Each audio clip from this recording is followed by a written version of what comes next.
Bismillahirrahmanirrahim. Assalamualaikum warahmatullahi wabarakatuh.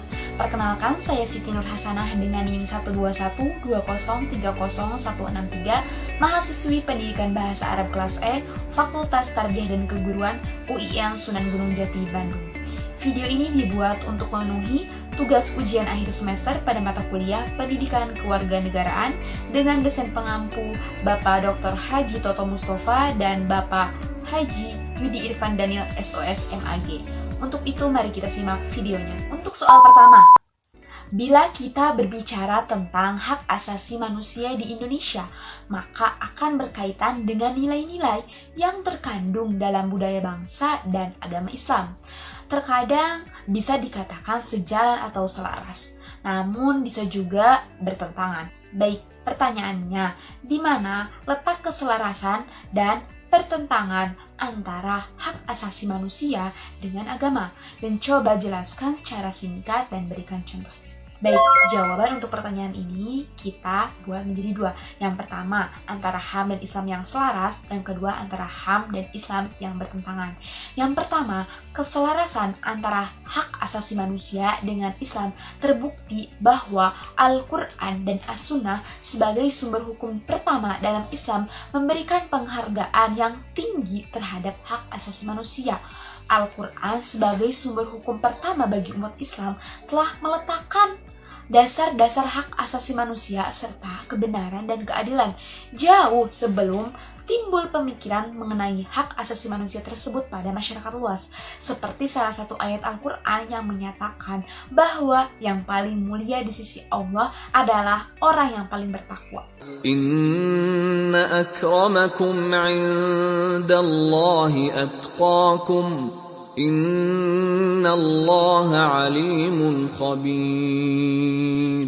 Pengakuan Islam terhadap perlindungan hak asasi manusia atau HAM dirumuskan oleh para ulama dengan konsep maqasid syariah yang tujuannya yaitu untuk kemaslahatan manusia. Contohnya mencakup perlindungan terhadap 5 hal seperti hifduddin yaitu hak untuk beragama, kemudian ada hifdun nafas yaitu hak untuk hidup dan memperoleh keamanan. Yang ketiga, hifdul akal, hak untuk memperoleh pendidikan. Yang keempat yaitu hifdul mal, seperti contohnya hak untuk memiliki harta. Kemudian yang terakhir, hifdun nasal, yaitu hak untuk pernikahan serta mendapatkan keturunan.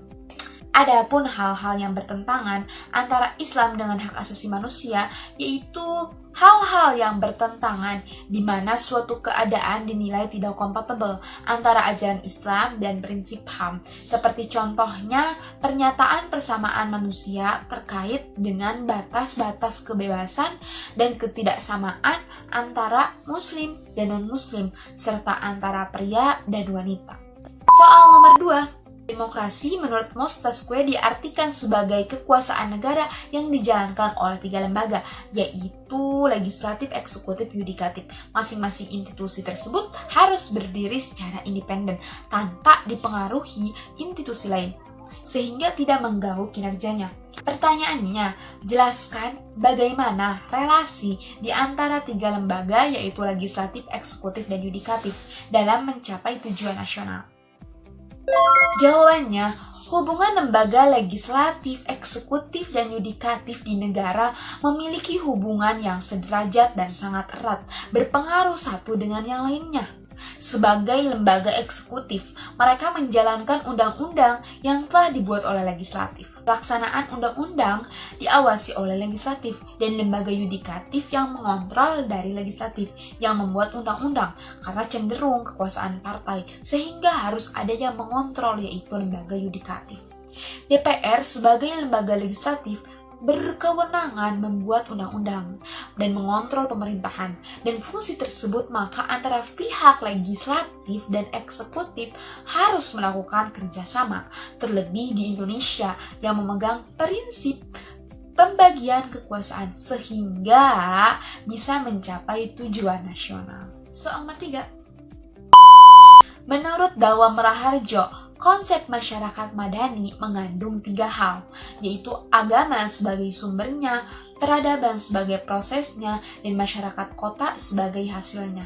Pertanyaannya, apakah konsep tersebut yang didefinisikan oleh Dawam Raharjo sesuai dengan model masyarakat kota Madinah yang dibangun oleh Nabi Muhammad SAW. Sangat sesuai.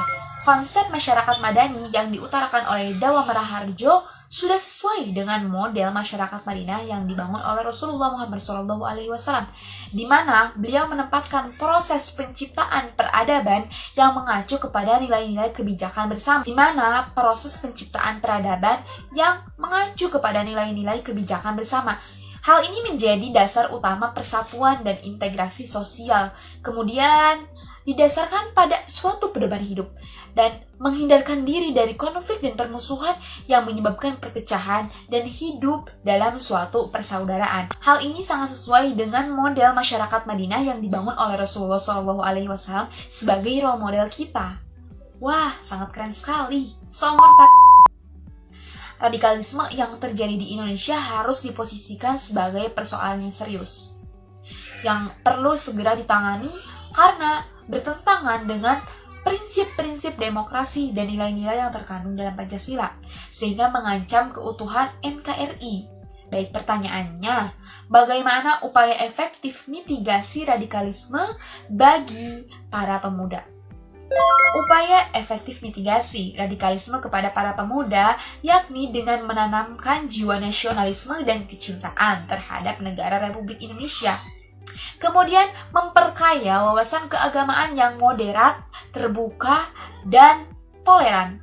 Dan tak lupa kita juga harus menambah wawasan dan pengetahuan kita dengan berjejaring dan memfilter pengetahuan dengan baik. Karena kita harus memahami generasi muda yang terdidik merupakan potensi dan harapan bangsa sebagai pelaku pembangunan di masa depan.